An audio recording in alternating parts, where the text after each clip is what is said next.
जय श्री कृष्णा। वैशाख मास महात्म्य में आज की कथा। ऋषियों ने पूछा, हे सूत जी महाराज, वह राक्षस कौन था जिसने भगवान विष्णु के भक्त महात्मा ब्राह्मण को कष्ट पहुंचाया? तब श्री सूत जी कहने लगे, हे ब्राह्मणों, पूर्व समय की बात है। श्री रंग क्षेत्र में जो वैकुंठ के सदृश भगवान विष्णु का विशाल मंदिर है, उसमें वशिष्ठ और अत्रि आदि महातेजस्वी मोक्ष के लिए वैष्णव भक्तों को अभय प्रदान करने वाले देवेश्वर श्री भगवान विष्णु की उपासना किया करते थे। एक दिन वीरबाहु का बलवान पुत्र सुंदर नाम वाला गंधर्व सैकड़ों स्त्रियों के साथ उस क्षेत्र में आया और एक जलाशय में निर्वस्त्र हुई युवतियों के साथ ही आनंद पूर्वक जल विहार करने लगा। उसी समय मध्याह्न संध्या करने के लिए मुनिवर वशिष्ठ जी अन्य महर्षियों के साथ श्रीरंग मंदिर से बाहर निकले और उसी जलाशय पर पहुंच गए। उन ऋषियों को देखकर वे सभी रमणियां भय से कातर होकर अपने अपने वस्त्र ओढ़कर बैठ गईं। परंतु साहसी सुंदर ज्यों का त्यों निर्वस्त्र ही खड़ा रहा। ये देखकर वशिष्ठ मुनि ने क्रोधित होकर उस निर्लज्ज को शाप दे डाला कि सुंदर गंधर्व, तूने हम लोगों को देखकर भी लज्जावश वस्त्र धारण नहीं किया, इसलिए तू शीघ्र ही राक्षस हो जा। महर्षि वशिष्ठ के ऐसा कहने पर उसकी स्त्रियां हाथ जोड़कर मुनि के चरणों में गिर पड़ी और भक्ति भाव से विनीत चित्त होकर कहने लगी, भगवान, आप तो सभी धर्मों की ज्ञाता हैं, साक्षात ब्रह्मा जी के पुत्र हैं। हे दया सिंधु, पति ही नारियों का उत्तम भूषण कहलाता है। पतिहीन नारी 100 पुत्रों वाली होकर भी संसार में विधवा ही कहलाती है। ऐसी नारियों का जन्म व्यर्थ समझा जाता है। इसलिए मुने, हमारे पति के ऊपर आप प्रसन्न हो जाइए। तत्वदर्शी मुनियों को एक अपराध क्षमा कर देना चाहिए। हे दया सिंधु, सुंदर आपका शिष्य है, इसलिए इसे क्षमा कर दीजिए। सुंदर की पत्नियों के इस प्रकार प्रार्थना करने पर वशिष्ठ जी कहने लगे, सुंदरियों, मेरा वचन कभी व्यर्थ नहीं होगा। इससे छूटने का एक उपाय बताता हूँ, उसे श्रद्धा पूर्वक सुन लो। ये राक्षस के समान आकार वाला सुंदर आज से 16 वर्षों के बाद इच्छा अनुसार घूमता घामता सर्व पापहारी वेंकटाचल पर पहुंच जाएगा और वहां चक्र तीर्थ पड़ जाएगा। हे देवांगनाओं, चक्र तीर्थ पर महायोगी मुनिवर पद्मनाभ जी रहते हैं। उन्हें खा जाने के लिए जब ये आक्रमण करेगा, तब ब्राह्मण की रक्षा के लिए भगवान विष्णु का भेजा हुआ उत्तम चक्र इसका मस्तक काट डालेगा। इसके बाद शाप से मुक्त होकर ये तुम्हारा पति सुंदर अपने पुनर्स्वरूप को प्राप्त होकर फिर से स्वर्गलोक में चला जाएगा। श्री रंगनाथ में भक्ति रखने वाले वशिष्ठ जी ऐसा कहकर शीघ्र ही अपने आश्रम को चले गए। इसके बाद राक्षस रूप में बदला हुआ भयानक आकार वाला सुंदर गंधर्व इधर उधर घूमता हुआ गिरि श्रेष्ठ वेंकटाचल पर चला गया और चक्र तीर्थ पर भी जा पहुंचा। इसी भ्रमण में ही उसके 16 वर्ष बीत गए। इसके बाद चक्र तीर्थ निवासी पद्मनाभ को खा जाने के लिए ही उसने बड़े वेग से उन पर आक्रमण कर दिया। मुनि ने भगवान विष्णु की स्तुति की और भगवान ने राक्षस द्वारा पीड़ित पद्मनाभ की रक्षा करने के लिए अपने सुदर्शन चक्र को भेजा। इस प्रकार चक्र ने आकर उस राक्षस का मस्तक काट डाला। तब वह राक्षस अपना राक्षसी शरीर छोड़कर दिव्य देह धारण करके विमान पर जा बैठा। उस समय उसके ऊपर पुष्पों की वर्षा हो रही थी। उसने हाथ जोड़कर सुदर्शन को प्रणाम किया, फिर उन द्विज श्रेष्ठ पद्मनाभ को भी प्रणाम करके उनकी आज्ञा लेकर सुंदर गंधर्व स्वर्ग को चला गया। ब्राह्मणों, इस प्रकार मैंने उस राक्षस की उत्पत्ति का वृतांत और चक्र तीर्थ का पाप नाशक महात्म्य आप लोगों से बतलाया। इसे सुनकर मनुष्य सभी पापों से मुक्त हो जाता है। ब्राह्मणों, अब घोड़ तीर्थ का महात्म्य भी सुनो। महापापों में तत्पर, चंडाल कुल में सबसे नीच क्रूर, कुल का नाश करने वाला, कष्टकारक, दान शून्य, सत्कर्म रहित, पशुघाती, परद्रोही, चुगलखोर, पाखंडी, झूठ बोलने वाला, मित्रद्रोही, भ्रूण हत्या करने वाला, पर स्त्रीगामी, स्वामी से द्रोह करने वाला, लालची, ठग, पितृघाती, देवताओं से विमुख, अपनी ही प्रशंसा करने वाला, अयोग्य पात्र के लिए व्यय करने वाला, धर्म में बाधा डालने वाला, अनुकूलता में अंतर डालने वाला, फल फूल और पल्लवों से युक्त वृक्ष को काटने वाला, विश्वासघाती, अग्निहोत्र का त्याग करने वाला, गुरुद्वेषी, पति पत्नी में वैर उत्पन्न करने वाला, गांव का अगुवा, देव मंदिर का अध्यक्ष, वेतन लेकर पढ़ाने वाला, कठोर कर्म करने वाला, पापों में स्वभावतः रत रहने वाला, अनजाने में या फिर जानबूझकर दुष्कर्म करने वाला, इन सभी प्रकार के पापियों को परम मनोहर घोण तीर्थ अपने में स्नान और जलपान आदि करने पर पवित्र कर देता है। इस विषय में अब एक प्राचीन इतिहास सुनाऊंगा जो सभी पापों का नाश करने वाला है। आप सब ध्यान पूर्वक सुनिए। पूर्व काल में महातेजस्वी गार्ग्य मुनि ने महात्मा देवल को नमस्कार करके कहा कि महाभाग, आप घोण तीर्थ के सर्व पापहारी शुभ महात्म्य का वर्णन कीजिए। तब देवल ने कहा, मुने, तुम्बुरु नामक गंधर्व अपनी पतिव्रता पत्नी को शाप देकर इस तीर्थ में स्नान करके दयानिधान वेंकटेश्वर की पूजा करने से पुनरावृत्ति रहित विष्णु धाम को प्राप्त हो गया था। वह वृतांत इस प्रकार है। एक दिन तुम्बुरु नामक गंधर्व ने अपनी प्यारी पत्नी से इस प्रकार कहा, देवी, सब पापों का नाश करने वाले माघ मास में सूर्योदय के समय इस तट पर भगवान विष्णु की पूजा करनी है। इसलिए गोबर से तुम इस भूमि को लीप दो और इस माघ मास में प्रतिदिन माधव के लिए दीप बत्ती बनाओ। भगवान के आगे भक्ति पूर्वक धूप समर्पित करो। पवित्र होकर भगवान के लिए रसोई तैयार करो और मेरे साथ रहकर परिक्रमा तथा नमस्कार आदि के द्वारा भक्ति पूर्वक भगवान की पूजा करो। नित्य प्रति आलस्य छोड़कर भगवान विष्णु की पुराण कथा सुनो। नित्य सवेरे स्नान करके यत्न पूर्वक श्री हरि का चरणोदक पान करो। श्री कृष्ण, श्री विष्णु, मुकुंद, नारायण, जनार्दन, अच्युत, अनंत और विश्वात्मन इत्यादि भगवान नामों का सदा कीर्तन किया करो और क्रोध तथा लोभ आदि का परित्याग करके व्रत नियमों का पालन करो। इससे तुम्हें भव बंधन से छुटकारा मिलेगा और सनातन विष्णु धाम की प्राप्ति होगी। स्वामी का ऐसा कथन सुनकर गंधर्व की उस प्यारी पत्नी ने क्रोधित होकर उत्तर दिया, आर्यपुत्र, माघ के महीने में तो बहुत सर्दी पड़ती है। उस समय प्रातः काल जबकि सूर्य का तेज भी बहुत मंद रहता है, सूर्योदय काल में भला कोई कैसे स्नान करेगा। माघ में उस समय ठंड बहुत होती है, इसलिए आपके बताए हुए ये सब कार्य तो मुझसे बार बार नहीं हो सकेंगे। इसलिए प्रातः काल में मैं आपके साथ स्नान नहीं करूंगी, क्योंकि अधिक सर्दी पड़ने से अगर मेरी मृत्यु हो गई तो उस समय आप तो मेरी रक्षा करेंगे नहीं। पत्नी की ये बात सुनकर तुम्बुरु ने सोचा कि धर्म विरुद्ध चलने वाले पुत्र को, अप्रिय वचन बोलने वाली पत्नी को और ब्राह्मण तथा ईश्वर को न मानने वाले राजा को तत्काल ही शाप के द्वारा दंड देना चाहिए। इस नीति के वचन का विचार करके गंधर्व ने अपनी सती पत्नी को इस प्रकार शाप दे डाला, अरे ओ मूर्ख, 100 पापों का नाश करने वाले परम पुण्यमय वेंकटाचल पर घोण तीर्थ के समीप जो पीपल का वृक्ष है, उसके खोखले में तू मेंढकी बन जा।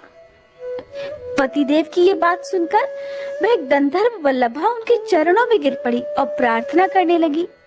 तब तुम्बुरु ने उसे शाप से मुक्त होने का यह उपाय बताया कि अपनी इंद्रियों पर विजय पाने वाले परम तपस्वी महाभाग अगस्त्य मुनि जब महातिथि पूर्णिमा को परम उत्तम घोण तीर्थ में जाकर स्नान करेंगे और उसी पीपल वृक्ष के समीप बैठकर शिष्यों को घोण तीर्थ का महात्म्य बतलाएंगे, उस समय पीपल के खोखले में ही एकाग्र चित्त होकर जब तुम मोक्षदायक घोण तीर्थ का महात्म्य सुनोगी, तब सभी पापों का नाश करके मेरे साथ आ मिलोगी। गंधर्व के ऐसा कहने पर उसकी धर्म पत्नी चुप हो गई। स्वामी के शाप से उसने मेढक के शरीर में प्रवेश किया और धीरे धीरे शेषाचल के शिखर पर घोण तीर्थ के दक्षिण उस पीपल वृक्ष की खोखल में जाकर रहने लगी। उसके बाद किसी समय अगस्त्य जी मनोहर वेंकटाचल पर गए। वहां उन्होंने नियम पूर्वक स्वामी तीर्थ में स्नान करके वराह स्वामी को नमस्कार किया। इसके बाद उस तीर्थ के दक्षिण वेंकटेश जी के मंदिर में जाकर वेदों के द्वारा जानने योग्य विशाल नेत्र वाले सनातन देव दयानिधान श्रीनिवास जी को मस्तक झुकाया। उसके बाद वे घोड़ तीर्थ में गए और वहां शिष्यों के साथ उस श्रेष्ठ तीर्थ में स्नान करके उसी पीपल वृक्ष की छाया में जा बैठे। उस समय उन्होंने शिष्यों से भक्ति पूर्वक घोड़ तीर्थ का पवित्र महात्म्य वर्णन किया, जो ब्रह्म हत्या का नाश करने वाला तथा सभी मंगलों और समस्त संपदाओं को देने वाला है। उस महात्म्य को सुनकर वह मेंढकी पहले की तरह गंधर्व पत्नी के मनोहर स्वरूप को प्राप्त होकर योगी अगस्त जी के चरणों में गिर पड़ी और कहने लगी, योगियों में श्रेष्ठ हे दयानिधान अगस्त जी, मेरी रक्षा कीजिए, रक्षा कीजिए। ब्राह्मण, मैं पति के वचनों का विरोध करने वाली स्त्री हूँ, दया करके आप मेरी रक्षा कीजिए। अगस्त जी बोले, देवी, तुम्हारे पति की बुद्धि बड़ी तीक्ष्ण है। उन्होंने जो रोष में आकर तुम्हें शाप दिया है, वह पति के वचनों का विरोध करने वाली तुम जैसी स्त्री के लिए उचित ही है। जो स्त्री पति के वचनों की अवहेलना करके अपनी इच्छा के अनुसार व्यवहार करती है, वह जब तक चंद्रमा और तारे रहते हैं तब तक घोर नरक में निवास करती है। स्त्रियों के लिए स्वतंत्रता उचित नहीं है, उन्हें पति की आज्ञा का उल्लंघन नहीं करना चाहिए। स्त्रियां पति की सेवा तथा पतिव्रत रूपी पुण्य से ही भगवान विष्णु के परम धाम में जाती हैं। स्त्रियों के लिए पति ही माता है, पति ही विष्णु है, पति ही ब्रह्मा है और पति ही शिव है। पति ही गुरु है तथा पति ही तीर्थ है, ऐसा विद्वान पुरुष मानते हैं। पति की बात टालकर जो स्त्री दूसरे पुण्यों में सदा लगी रहती है, वो भी शुद्ध नहीं होती। वही स्त्री जब पति की प्रेरणा के अनुसार चलती है, पति की बुद्धि के अधीन रहती है और पति के चरणार बिंदों के पवित्र जल से अपना अभिषेक करती है, तब भगवान को प्रिय होती है। इसलिए तुम्हारा किया हुआ दोष ही तुम्हें इस शाप के रूप में प्राप्त हुआ था। उसे यहाँ भोगकर घोड़ तीर्थ का महात्म्य सुनते सुनते तुम्हारी उस शाप से मुक्ति हो गई और पहले के समान तुम्हें सुंदर अंगों वाला नारी रूप फिर से प्राप्त हो गया। इसलिए विद्वान पुरुष घोड़ तीर्थ को परम पवित्र मानते हैं। जो मनुष्य सब पापों का नाश करने वाले इस इतिहास को सुनता है, वह वाजपेयी यज्ञ का फल पाता है और उसे अंत में सनातन विष्णु लोक की प्राप्ति होती है। ऋषियों ने पूछा, पौराणिकों में श्रेष्ठ हे सूत जी, इस वेंकटाचल पर उत्तम धर्म विषयक अनुराग प्रदान करने वाले मुख्य तीर्थ कितने हैं और कौन कौन ज्ञानदायक हैं, कौन भक्ति और वैराग्य देने वाले हैं तथा कौन मोक्ष प्रदान करने वाले हैं, कृपया उन सब का वर्णन कीजिए। तब श्री सूत जी बोले, उत्तम व्रत का पालन करने वाले हे शौनक, इस श्रेष्ठ पर्वत पर मुख्य 108 तीर्थ ऐसे हैं जो उत्तम धर्म में अनुराग प्रदान करने वाले हैं। इन 108 तीर्थों में 60 तीर्थ भक्ति और वैराग्य देने वाले हैं और इस वेंकटाचल के शिखर पर 6 तीर्थ मुक्तिदायक माने गए हैं, जिनके नाम इस प्रकार हैं: स्वामी पुष्करणी, आकाश गंगा, पाप विनाशन, पांडु तीर्थ, कुमार धारिका तीर्थ और तुम्बु तीर्थ। जो भी मनुष्य इन तीर्थों के महात्म्य के साथ भगवान विष्णु की भुवन पावनी कथा को सदा सुनते हैं, वे इस लोक में निश्चय ही भगवान विष्णु के भक्त होते हैं। संपूर्ण भुवनों को पवित्र करने वाली श्री विष्णु कथा को सर्वदा श्रवण करने में अगर कोई समर्थ ना हो, तो 2 घड़ी, 1 घड़ी या 1 क्षण भी जो भक्ति पूर्वक इसे सुन लेता है, उसकी कभी दुर्गति नहीं होती।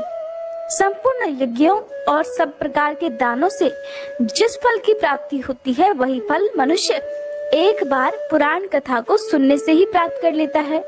पुराण का श्रवण और भगवान विष्णु के नामों का कीर्तन, ये 2 ही मनुष्य के पुण्य रूपी वृक्ष के महान फल हैं। अगर कोई बड़ा प्रयास करके अमृत ही पी ले, तो भी वह अकेला ही अजर अमर होता है, लेकिन भगवान विष्णु का कथा रूपी अमृत तो समस्त कुल को ही अजर अमर बना देता है।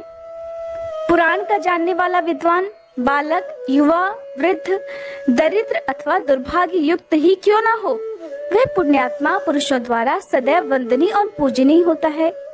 पुराण वेत्ता ब्राह्मण जब कथा कहने के लिए व्यास आसन पर बैठ जाएं, तब प्रसंग की समाप्ति होने तक वह किसी को प्रणाम न करे।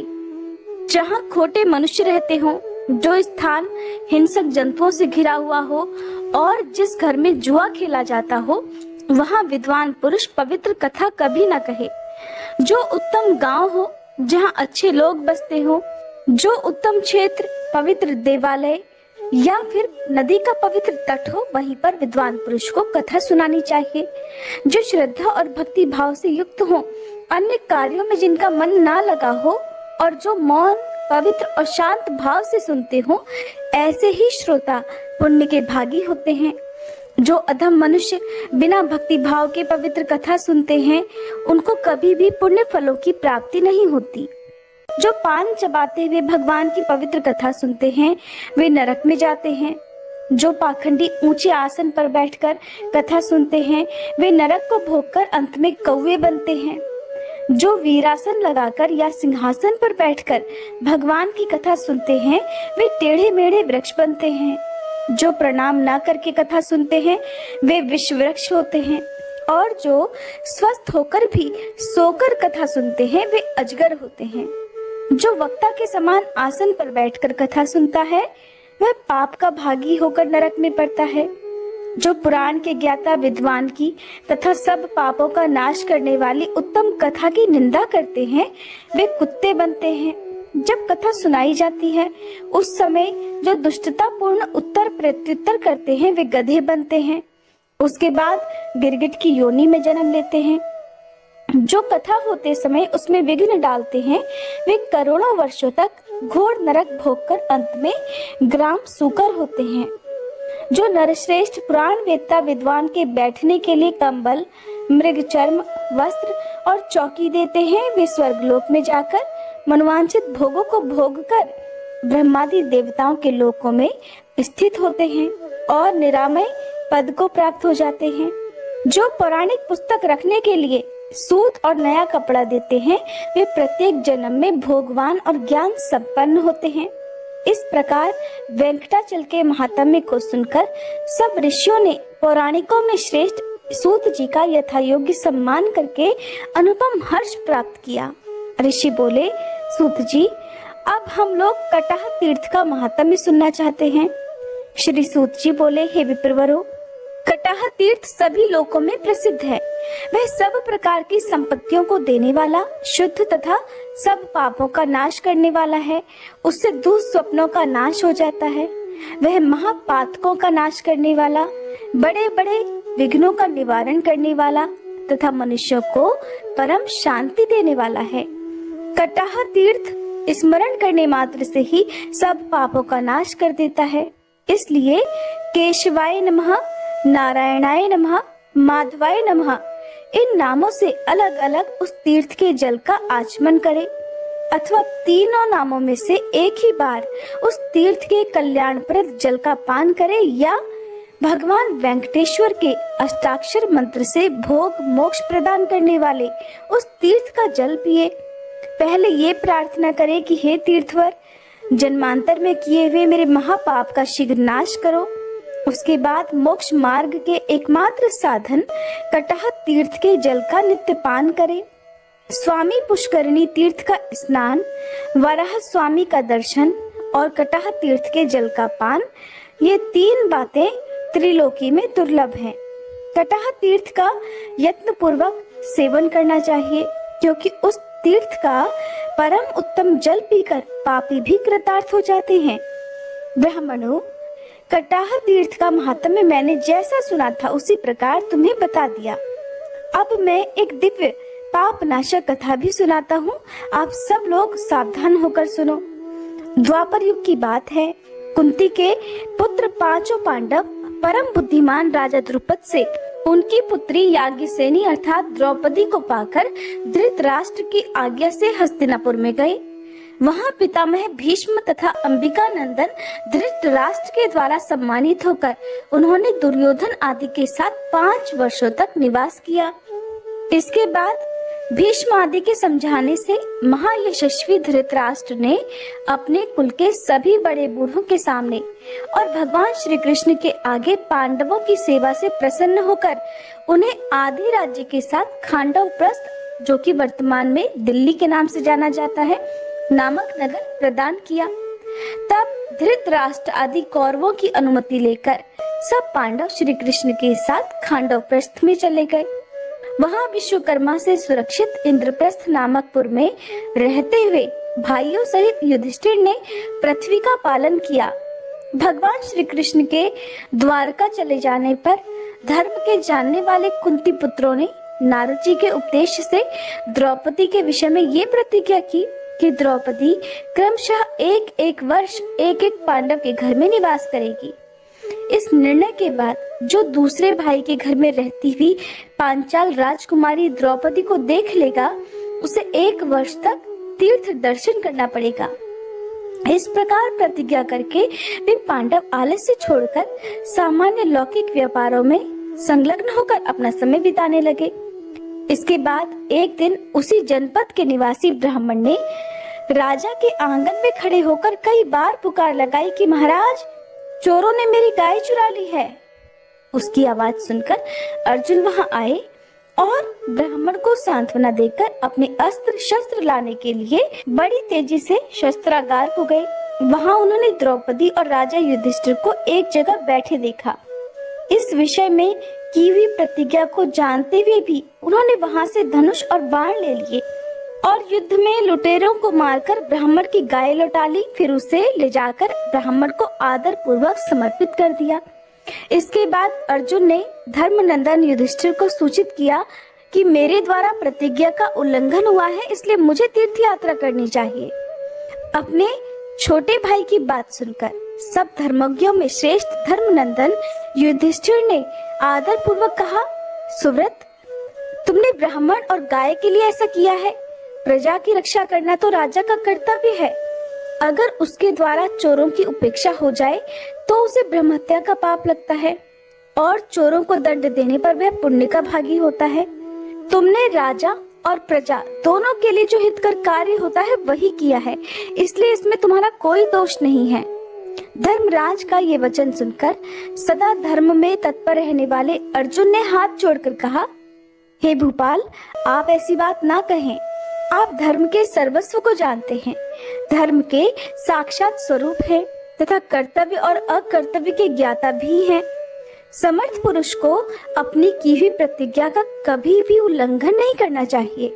आर्य, अगर मुझ पर दया करके मुझे तीर्थों में जाने से आप रोक देंगे तो संसार के मनुष्य तो मुझे हठ प्रतिज्ञ कहने लगेंगे, फिर भला उन्हें कौन रोक सकता है। मेरा मन भी तीर्थ यात्रा की उत्कंठा से उतावला हो रहा है। राजन, नारद जी ने जो अनुशासन किया है वो हमारे लिए सर्वथा कर्तव्य है और इस समय मुझे उसका पालन भी करना चाहिए। इसलिए महाराज, तीर्थ यात्रा के लिए मैंने जो यह उद्योग किया है, इससे आपको प्रसन्न होना चाहिए।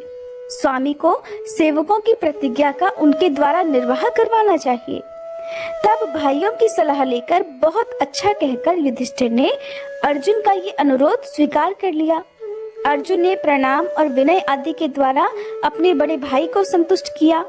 फिर यथा योग्य भीमसेन आदि बंधुओं से भी विदा लेकर ब्राह्मणों से स्वस्ति वाचन कराकर अर्जुन ने वहां से तीर्थ यात्रा के लिए प्रस्थान किया।